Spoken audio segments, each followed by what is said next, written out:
En conférence, j'ai évoqué trois postures que l'on rencontrait à propos de l'intégration du numérique dans l'éducation. Une posture de pessimisme absolu, une posture d'optimisme béat et une troisième d'optimisme raisonné.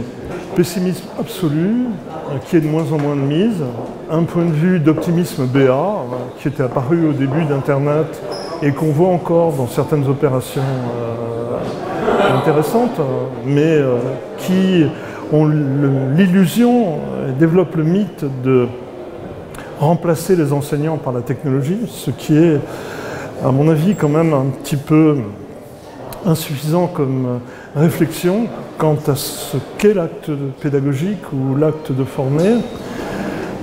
Et puis un troisième point de vue qui est celui de l'optimisme raisonné, qui parie que sur le moyen terme, à condition que les programmes d'enseignement, je dirais de la maternelle à l'université, intègrent des dimensions qu'elles n'intègrent pas encore au sein des disciplines, eh bien la part du numérique ira en s'accroissant.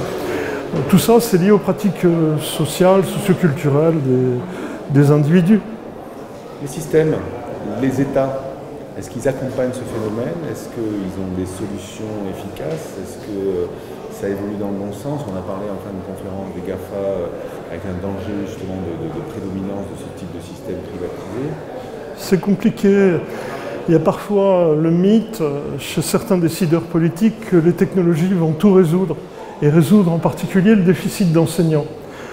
Quand on a une vision plus pragmatique qui est celle que le numérique en particulier va favoriser la diffusion de documents pour les enseignants, pour les universitaires, pour les étudiants, voire pour les élèves, on a dans des pratiques, je veux dire, plus raisonnées, un certain nombre de raisons d'espérer.